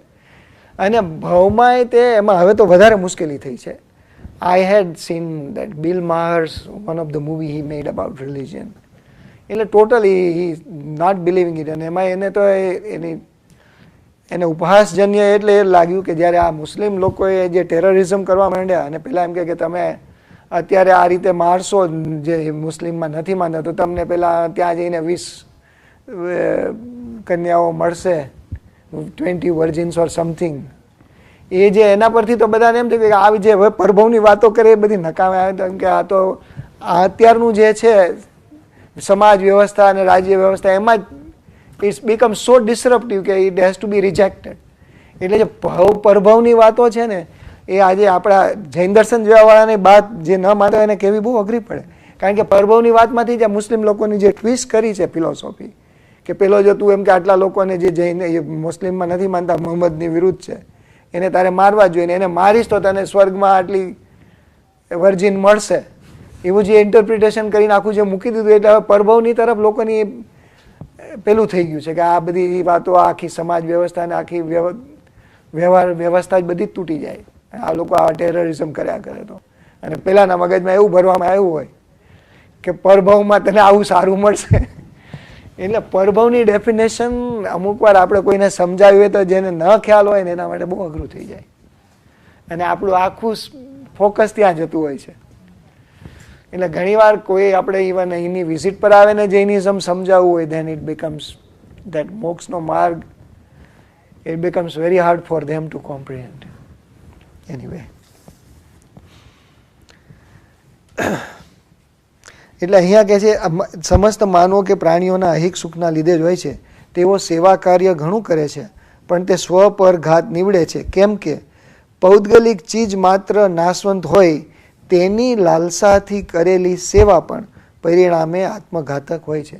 That is how the definition is now drone. કે પેલા એ જે નાસ્તિક કે જે આ બધી સેવા કરી પણ એ સેવા એણે શેની કરી તો એને મોટાભાગે આ બધા જે પૌદ્ગલિક ચીજો હતી એની અને એના દ્વારા સેવા કરી. અને દરેક પૌદ્ગલિક ચીજ તો નાશવંત છે. કોઈને આપણે કંઈ પણ આપ્યું તો એ કંઈ એના માટે કાયમ જ એને સુખ આપવાનું નથી. એ તો એની જે ટેમ્પરરી અત્યારે જે દુઃખની પર્યાય છે અત્યારે ભૂખ હોય તો એની ભૂખ મિટાવી કે એને કપડાની જરૂરત હોય કપડાં પણ એનું કાંઈ એ પદાર્થથી એને કાંઈ પરમેનન્ટ એનું રેઝોલ્યુશન પરમેનન્ટ દુઃખ હટતું નથી. એટલે અહીંયા આપણને એ રીતે સમજાવે છે કે આસ્તિક પરોપકારથી એટલે આસ્તિક પરોપકારથી પણ એ રીતે નિષ્ફળ નીવડે છે. હવે આસ્તિકમાં પરોપકારથી હોય જે બીજા માટે કરવું જે કરતા હોય અને જે આ પ્રકારનું કાર્ય કરતા હોય અને એના મગજમાં એવું હોય કે આ બધી વસ્તુ આપવા તો તે એ પણ નિષ્ફળ એટલે નીવડે છે કે આ પૌદ્ગલિક ચીજોનું દ્વારા કરવામાં આવે છે, પૌદ્ગલિક ચીજો માટે કરવામાં આવે છે. તો એ તો પછી નાશવંત છે, એ કંઈ પરમનન્ટ રહેવાવાળી નથી. So that is not a permanent solution. દુઃખીજનોનું દુઃખ લેવા માટે એ પરમનન્ટ સોલ્યુશન નથી. ભલે કરવા જેવું છે, જો આપણે ત્યાં ના નથી કહેતા, કારણ કે આપણે દાન વગેરે તો ત્યાંથી ધર્મની શરૂઆત થાય છે. અને અનુકંપા દાન એ પણ બેઝ લાઈનનું છે, આપણામાં એ તો હોવું જ જોઈએ. પણ એની પાછળનો આશય પરોપકારનો હોય કે આને કપડાં આપો કે એને આ ખાવાનું આપો, એને રહેવાનું કરી આપો, એટલે બધું આવી ગયું તો ત્યાં રેલ લાઈટ છે કે એવું નહીં માનવાનું. એવો પરોપકાર અર્થનો પરોપકાર, પરોપકાર અર્થી છે. ખાલી અર્થનો પરોપકાર કરીને ધર્મ ન માનો તો તે ખોટું થશે, તો એ મિથ્યાત્વ થશે, કારણ કે એ પરમેનન્ટ સોલ્યુશન નથી. અહીંયા તો હેલ્પ જરૂર છે. ત્યારે પરોપકાર કરો ત્યારે ભાવ કયો રાખવો એ બહુ tricky question. એ આપણે ખાલી નિમિત્ત, એક તો એ છે કે કોઈનું પણ દુઃખ જોઈએ એટલે આપણામાં અનુકંપા ભાવ થવો જોઈએ. આપણને સામાન્યથી એનું કલ્યાણ કેમ થાય એવી ભાવના હોવી જોઈએ. એટલે આપણને એ તરફ લાવવા માટે એને જે કંઈ કરવું પડે એ આપણે કરીએ. પ્લસ આપણે ત્યારે એવું વિચારીએ કે આવા કર્મ, એને આ કોઈ કર્મના ઉદયે એની આવી પરિસ્થિતિ છે. આપણે પણ એવા અનેક ભવો કર્યા હશે, આપણે પણ કદાચ એવી પરિસ્થિતિમાં મુકાયા હશું. એટલે કે હવે આપણને એવા કર્મ ફરીથી ન બંધાય, આપણને ફરીથી એવી પરિસ્થિતિ ન આવે માટે આપણે કરવું જોઈએ. પેલાને મદદ કરવા કરતાં આપણે સ્વહિત માટે, કે આપણે આ જે પુણ્ય ઉપાર્જન કરીએ એમાં નિમિત્ત બનવા રૂપી પણ, તો આપણને એવા સંજોગો આપણને પણ ન આવે. એના સંજોગો જોઈએ ને આપણે આપણી દયા કરીએ છીએ કે આપણો આત્મા પણ આવી રીતે ક્યારેક ફસાયો હશે, અને કદાચ ફ્યુચરમાં પણ જો આપણે એકલી સ્વાર્થી જીવન જીવીએ તો ફ્યુચરમાં આપણે અત્યારે જેની આ દશા જોઈએ એવી આપણી દશા થશે. ભલે અત્યારે આપણને ગમે તેટલું પુણ્યના પૂર્વના પુણ્યથી મળ્યું હોય, પણ જો કેવળ સ્વાર્થી જીવન જીવીએ, આપણે અત્યારે આશ્રમનું ચેપ્ટર ચાલે જ તત્વાર્થમાં, કે ક્યાં ક્યાં જો તમે આવી દ્રષ્ટિ કરો તો તમને આવું મળશે.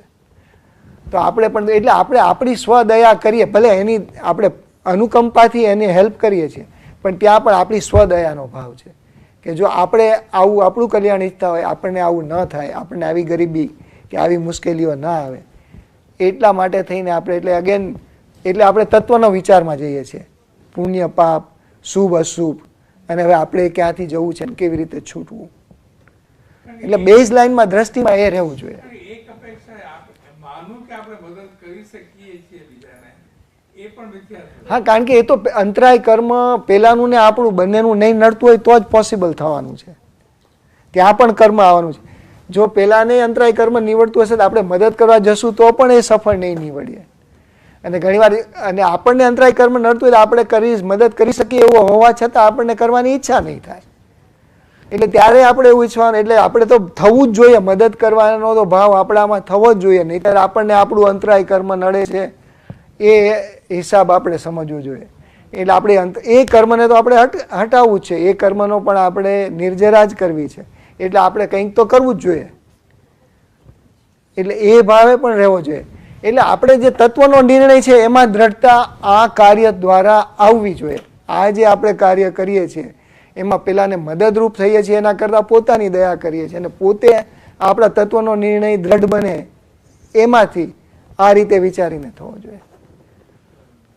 સો but it's the one we can understand, but those who are not into this, એ લોકોને સમજાવવા માટે ઇટ્સ વેરી ડિફિકલ્ટ.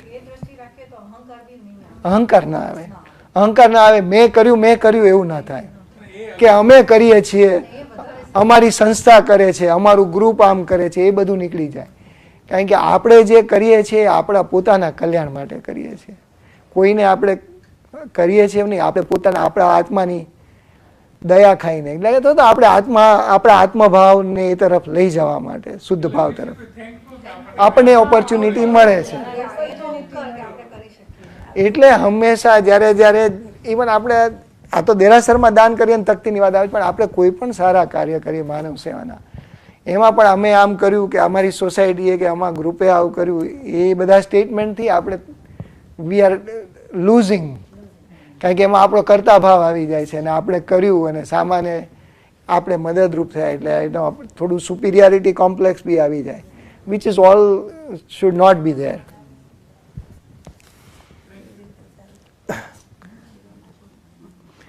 કેમ કે દ્રવ્ય પરોપકાર લાભકારક હોય એમ કાંઈ નક્કી નથી. હવે પાછા એમ આગળ ચાલે છે કે આસ્તિક પરોપકારથી પણ એ નિષ્ફળ નીવડે છે. કેમ કે દ્રવ્ય પરોપકાર લાભકારક જ હોય એમ કાંઈ નક્કી નથી.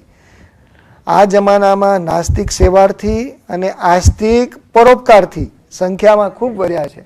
કારણ કે અત્યારે આનું મહત્વ છે ઘણું, સમાજમાં એની વેલ્યુ ઘણી મનાય છે, કારણ કે આ સમજ એ રીતની છે. પણ તે મહા મિથ્યાત્વ છે. જન સેવા એ જ ઈશ્વર સેવા, દ્રવ્ય પરોપકાર એ જ મહાધર્મ, એવી માન્યતા જુદા જુદા ધર્મોની છે. જીન શાસનમાં તેવા વિવેકહીન ધર્મને મિથ્યાત્વ ગણવામાં આવ્યું છે. કેટલાક ધર્મગ્રંથોમાં પરલોકમાં સુખ મળે એ હેતુથી નીતિ ધર્મ આચરવાની ભલામણ ખુલ્લી રીતે કરવામાં આવી છે. જેમ આપણે હમણાં જે વાત કરતા હતા એવું કે આમ કરો તો તમને આ આવતા ભાવમાં આ રિવોર્ડ મળશે. એટલે કે ત્યાં મેઇન પ્રપોઝલ જ એ છે કે તમારા આત્મભાવ આવતા ભાવમાં ખૂબ બધી મટીરિયલ હેપીનેસ જોતું હોય તો આ કરો, એ રીતે જ પ્રમોટ કરવામાં આવે છે. તો એ ધેટ ભલે મળે ખરું, આપણે મોક્ષાર્થી જીવ પણ આ કંઈ જે કંઈ આવા શુભ કાર્યો કરે તો એને આવતા ભાવમાં એનો રિવોર્ડ મળે, પણ એનું લક્ષ્ય કે એનું ગોલ કે એને માટે કરો એવું ન કહેવાય ક્યારેય. It's a side effect or side benefit. એ ઓટોમેટિક શુભ કર્યું હોય તો આપણને શુભ પુણ્યના ઉદય કંઈ એવી બધી સગવડો કે જે કાંઈ મળે એ મળવાનું છે, પણ એના ધ્યેયથી કે એના ગોલથી કે એના લક્ષ્યથી થાય કરવું ન જોઈએ. એટલે આમાં જે એમણે જે ચેતવણી આપી છે એટલા પૂરતી આપી છે કે કેટલાક ધર્મગ્રંથોમાં પરલોકમાં સુખ મળે એ હેતુથી નીતિ અને ધર્મ આચરવાની ભલામણ ખુલ્લી રીતે કરવામાં આવેલ છે, પણ એ કાંઈ ધર્મ આચરણનું ધ્યેય હોઈ શકતું નથી એવી જીન શાસનની માન્યતા છે. ધ્યેય ક્યારે એવું હોવું જોઈએ નહીં. મોક્ષના હેતુથી જ ધર્માચરણ કરવું. મોક્ષ ન મળ્યો તો પરલોક જરૂર સુધરશે એટલે સ્વર્ગાદિમાં અથવા મનુષ્ય ગતિમાં પણ સુખાનુકૂળ સામગ્રીમાં જન્મ થશે.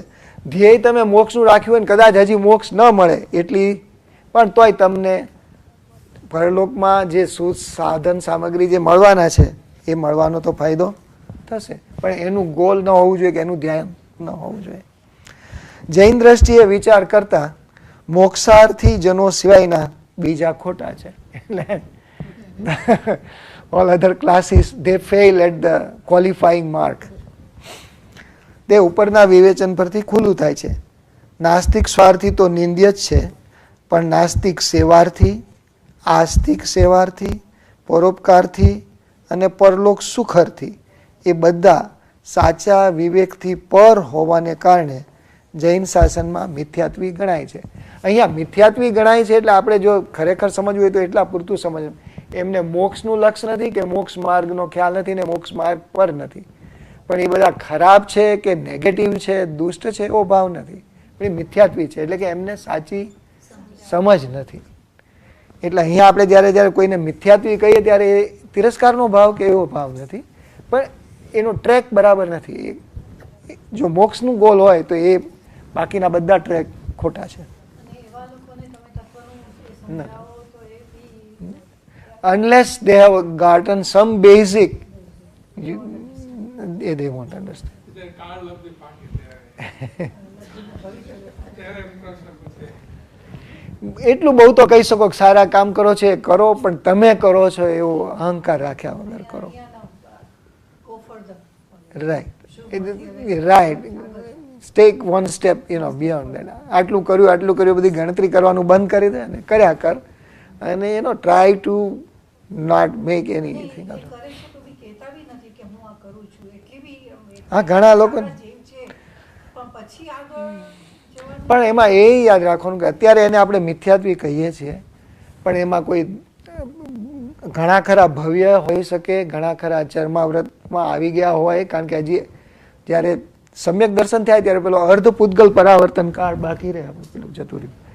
એટલે એ વચ્ચેની પરિસ્થિતિમાં એટલે કે હજી માર્ગાનુસારીના ને એ બધામાં એ ત્યાં સુધી એનો પ્રોગ્રેસ થયો, એટલે એ સારા વ્યક્તિઓ જ ગણાય, પણ આપણને ખબર નથી કે અભવ્ય છે, દુર્ભવ્ય છે કે ચર્માવ્રતમાં આવેલા છે, એટલે આપણે એની એનાલિસિસ કરી શકીએ એવું નથી. એટલે આપણે એમને એ જે સેવા કરે ત્યાં સુધીનું એનું બરાબર છે, પણ પછી એ દેવગુરુ ધર્મમાં માનતા હોય તો આપણને વધારે યોગ્ય લાગે. એટલે અહીંયા હા, આપણે અભિપ્રાય બાંધવાની જરૂર નથી. આપણે આપણા માટે આ જે કઈ વસ્તુ છે આપણી સમજ માટે છે. હા, ના રાઈટ રાઈટ. બીજા કોઈ માટે આપણે અભિપ્રાય કરવાની જરૂર, આપણે આમાંથી એ જ બોધ બનાવે કે આપણી જે પ્રવૃત્તિ હોય કઈ પ્રકારે હોવી જોઈએ. હા,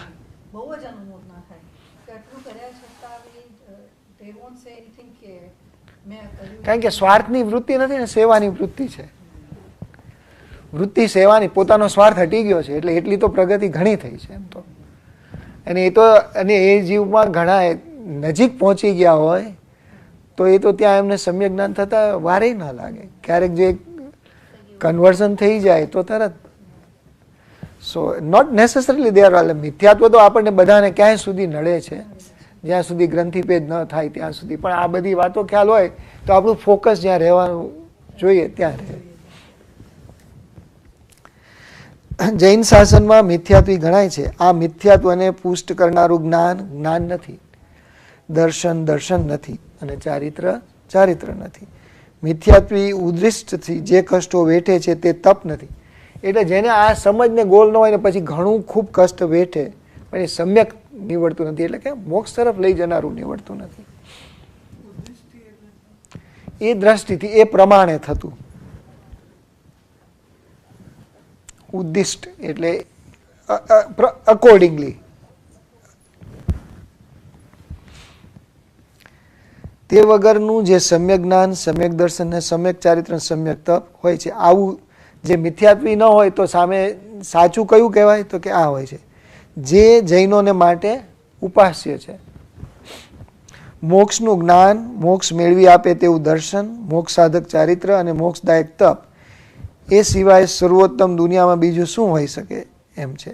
એવા રત્નત્રય અને તપમય ધર્મની પ્રસ્થાપના જેઓએ કરી તે શ્રી હરિહંદેવો, તે ધર્મની પ્રરૂપણા જે આચાર્ય અને ઉપાધ્યાયોએ કરી તે ધર્મગુરુઓ. હવે દેવગુરુ ધર્મની આપણને ડેફિનેશન આપે છે કે આવો જે ધર્મ બતાવે જેણે સ્થાપ્યો એ હરિહંદેવો, જેણે પ્રરૂપણા કરી તે, જે આચાર્ય અને ઉપાધ્યાય એ જેની આ બધી રચના કરી, જે મહાત્માઓ ધર્મનું પાલન કરી મુક્તિપદ મેળવ્યું તે સિદ્ધો. અને જે આ પેરેગ્રાફ છે ને એકચ્યુઅલી સરસ છે, આલ રિપીટ ઇટ અગેન. એ છે ને આપણે જે નવપદ છે ને નવપદજીની પૂજા કરીએ છીએ એનું એક એક વિશેષણ છે. એટલે આપણને આખું નવપદનું જે મહત્વ આવી જાય એટલું સરસ. પહેલાં આટલી બધી વાત કરી અને એમ કહે છે કે હવે જે આ મોક્ષ માર્ગ છે તો એ મોક્ષ માર્ગના કોણ સ્થાપક, કોણ આપણની તરફ લાવનાર આપણે સુધી, એમ કરીને નવપદને ડિફાઇન કરે છે. આલ રિપીટ ધેટ. એવા રત્નત્રય અને તપમય ધર્મની પ્રસ્થાપના જેઓએ કરી તે શ્રી હરિહંદેવો, એટલે સૌ પહેલા નવપદમાં. પછી તે ધર્મની પ્રરૂપણા જે આચાર્ય અને ઉપાધ્યાયોએ કરી તે ધર્મગુરુઓ, એટલે દેવ ગુરુ. જે મહાત્માઓએ તે ધર્મનું પાલન કરીને મુક્તિપદ મેળવ્યું તે સિદ્ધ ભગવંતો, હરિહંત સિદ્ધ અને ગુરુ ત્યાં સુધી આવ્યા. જે મહાપુરુષો તે ધર્મને સંપૂર્ણતયા આચરણમાં મૂકે, એટલે જેનું અત્યારે આચરણ છે તેવા સાધુ ભગવંતો એ સર્વ નવપદમાં છે. આ જે ધર્મ જેણે એસ્ટાબ્લિશ કર્યો, આ જેની પ્રરૂપણા કરી, આ જેણે આગળ વધાવ્યું, એ જે પ્રમાણે એની અત્યારે ધર્મના ચારિત્રમાં જે લોકો રહ્યા એ બધા આમાં નવપદમાં છે.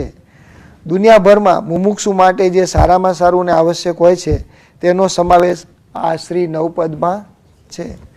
આ નવપદના સંસ્થાપક અને પ્રરૂપકોને ભૂરી ભૂરી વંદના, એટલે કે જેટલું જેટલું આપણે એની અનુમોદના કરીએ એટલી ઓછી છે. હું એ જ ઈચ્છું છું કે આ શ્રી નવપદની આરાધના કરવાની પાત્રતા મારામાં આવે અને નવપદ આરાધનનો મનોરથ સફળ થાય. હવે આપણે અને હજુ એક પેરેગ્રાફ જો લેવો હોય તો લઈ લઈએ ઝડપથી, વાંધો નહીં આવે. દુનિયામાં મુમુક્ષુ જીવોની સંખ્યા કાંઈ ઓછી નથી, પણ મોક્ષની ઈચ્છા હોવા છતાં સંખ્યાબંધ જીવો વિરુદ્ધ માર્ગે જાય છે. મોક્ષ સાધવા માટે દેવગુરુ ધર્મની સાચી કલ્પના આવવી જોઈએ. એ કલ્પના આવ્યા પછી પણ કદાચ આપણને એ સાચી કલ્પના આવે કે દેવ આવવા જોઈએ, ગુરુ એ થઈ જાય તો પણ અંતરાય કર્મના લીધે કે બીજી ખામીઓના કારણે જીવ મોક્ષ ક્રિયા કરી ન શકે એમ બને. પણ દેવગુરુ ધર્મની યોગ્ય કલ્પના નહીં આવવી એ મોટામાં મોટી ખામી છે. આપણને જો દેવગુરુ ધર્મનો સાચો ખ્યાલ આવે ને કદાચ આપણા બીજા અંતરાય કર્મ નડતા હોય કે આપણી હજી બીજી તૈયારી ખામી હોય તો કદાચ ભલે આગળ ન વધીએ, એનો એટલો બધો વાંધો નથી. પણ જો દેવગુરુ ધર્મની જ સમજ ખોટી હોય અથવા એની કલ્પના જ ન હોય તો એ મોટામાં મોટી ખામી છે. જે આપણે હમણાં વિચારતા હતા કે કેટલા બધા સારા લોકો કેટલું સારું કાર્ય કરતા હોય છે પણ આ કોન્સેપ્ટ નથી હોતો. એટલે કે લાયકાત હોવા છતાં પણ દેવગુરુ ધર્મની ખોટી કલ્પનાને લઈને ઘણા જીવો અવળે રસ્તે દોરાય છે. એટલે આ જે કોઈ જીવો છે એમાં કોઈક સારા રસ્તે પણ ચડી જાય અને કોઈક અવળે રસ્તે પણ જાય, કારણ કે હજી એની માન્યતા દેવગુરુ ધર્મમાં થઈ નથી. એમ આપણે જોઈએ છીએ. પોતાને દેવ તરીકે ઓળખવનાર, પોતાને ગુરુ તરીકે કહેવડાવનાર, કોઈ પણ માર્ગને ધર્મ તરીકે ઉપદેશનારાઓની ફરજ કેટલી મોટી છે તે સ્પષ્ટ છે. એટલે કે જેને આપણે આ જ રિસ્પોન્સિબિલિટી કોઈ લેતું હોય તો એની કેટલી જવાબદારી છે કે જેથી હવળે માર્ગે લોકો જાય નહીં. સુદેવ જેમ ઘણા જીવોના તારણ માટે કારણ બને છે, તેમ કુદેવ ઘણા જીવોને હાનિ પહોંચાડવા સાધનીભૂત થાય છે. એટલે બધા દેવો સરખા છે એ માન્યતા માર્ગભ્રષ્ટ કરનારી છે. સદધર્મશીલ હોય તો કોઈ પણ દેવને તમે તારક થશે એમ કહેવું એ પણ એકદમ ભૂલ ભરેલું છે. દેવ વગર પણ ચાલે એ કલ્પના તો તદ્દન નકામી છે. ભગવાનની જરૂર જ શું છે? એમનેમ જ આપણે સારું જીવન જીવી શકીએ એવી માન્યતા બહુ ભૂલ ભરેલી છે. હજી ગુરુની બાબતમાં પણ એમ જ કહેવાય છે. સદગુરુ તો જીવતા જાગતા દેવરૂપ છે. અજ્ઞાનોને માટે પણ સદગુરુ તારક બને છે, અજ્ઞાનીઓને માટે પણ એવું છે. કુગુરુના યોગે લાયક જીવ પણ લાયકાત ગુમાવી બેસે છે. લાયકને સદગુરુનો યોગ વખતસર મળ્યો તો બેડો પાર છે. કેટલાક આત્માઓને સદધર્મનો ખ્યાલ કુદરતી હોય છે. ઘણા એવા પૂર્વની આરાધના કરેલા જીવો હોય તો એને ભલે કદાચ કોઈ હજુ મળ્યું ન હોય પણ એને પોતાને જ અંદરથી સદધર્મનો ખ્યાલ કુદરતી હોય છે. અથવા સુદેવના સુદર્શનથી, સદગુરુના યોગથી કે સદધર્મના વાંચન શ્રવણ ને મનથી ખ્યાલ આવી જાય છે. પણ ભવિતવ્યતા સારી ન હોય તો સદધર્મનો કુદરતી ખ્યાલ પણ કુદેવ, કુગુરુ અને કુશાસ્ત્રના યોગથી ભૂંસાઈ જાય છે.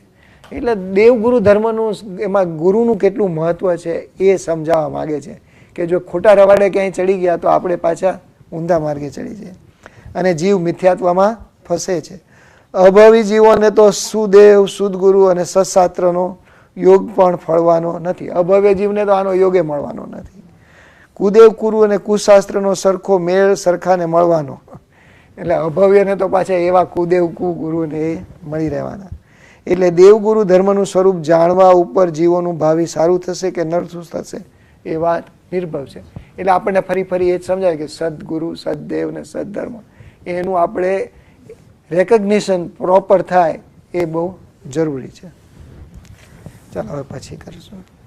અને અહીંયા આ એક પેરેગ્રાફ પછી 97 પેજ પર છે ને, પછી 97 પેજથી 100 પેજના એક પેરેગ્રાફ સુધી એ જે બધું ડિસ્ક્રિપ્શન છે ને એ આપણે જતું કરવાના છીએ. કારણ કે એમાં એમનો અભિપ્રાય બધો આપણી બધી આમન્યાઓની દ્રષ્ટિ પર છે, ક્યાં શું ખામી છે તો શું હોવું જોઈએ. આપણને અત્યારે એ ઉપયોગી નથી આપણા અહીંના વ્યવસ્થાઓને, એટલે આપણે એ છોડી દેવાના છીએ.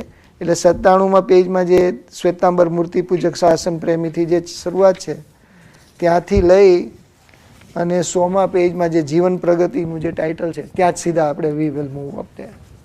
કારણ કે એમાં એમનો અભિપ્રાય છે અને એમાં અમુક વાતો એમને એમની રીતે છણાવટ કરેલી છે, પણ હવે આપણે એમાં અત્યારે આપણા સંજોગો અનુસાર એમાં પડવાની જરૂર નથી.